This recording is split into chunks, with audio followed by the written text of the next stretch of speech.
Hey guys, and welcome to my channel. If you are new here, my name is Nadia, and today we are going to be talking about drugstore mattifying primers. I have 3 of them right here. I've been testing them out. I know how they work, and I have a suggestion for how to make them even more mattifying. So if you want to see what they look like on my face, what they look like underneath the makeup, and if you want to know that secret little trick, then just keep on watching.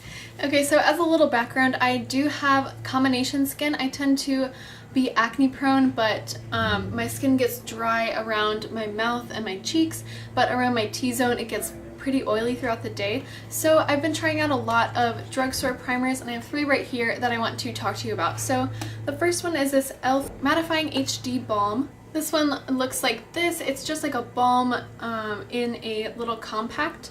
I also have this one right here, the Wet n Wild Photo Focus Matte Primer. This one is in more of a gel form rather than a balm.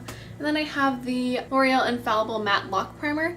This one is a lot more liquidy and less thick than the other 2. So all 3 of these primers have essentially the same amount of priming ability. They all make you more matte right when you put them on, but none of these really dry you out, and they don't really stay matte throughout the day if you have pretty oily skin. So the way that I like to use these is to pat down oil when I'm about to put on my makeup. So I wear a lot of sunscreen and that gets very greasy, so then I use something like this to pat down the oil and to prevent oil from coming through my makeup throughout the day. But if you've ever tried a primer from like a high-end brand like Becca or the Makeup Forever one, those ones are very, very drying, and they like suck the life out of your skin, and they make anything that goes on top of it be super, super matte. These are not that.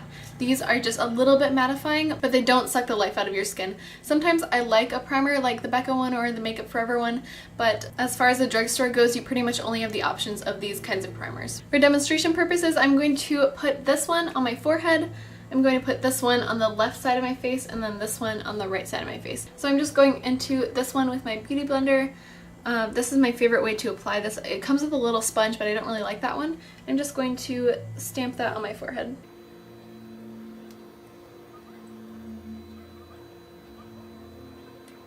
I'm not sure if you can see that on camera, but it completely got rid of any oiliness or greasiness on my forehead, but it did not make my skin look dry. Now I'm going to put the Wet n Wild one on my left cheek and nose area.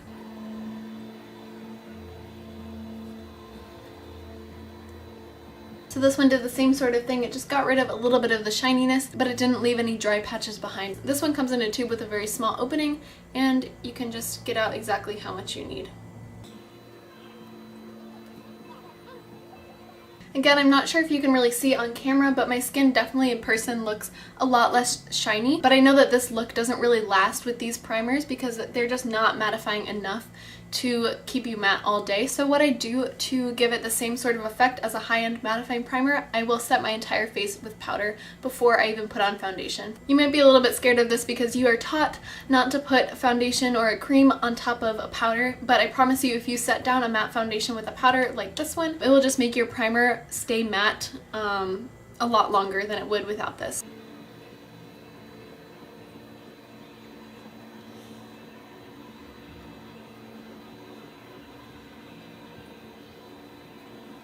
And that is how you get the effect of a super mattifying high-end primer, but with using drugstore products. So you could have used any one of these all over your face and then just set it down with powder, and it will give you a super, super mattified look, and that will last much longer than if you just use the primer. Now I'm going to go put on the rest of my makeup and then show you what it looks like.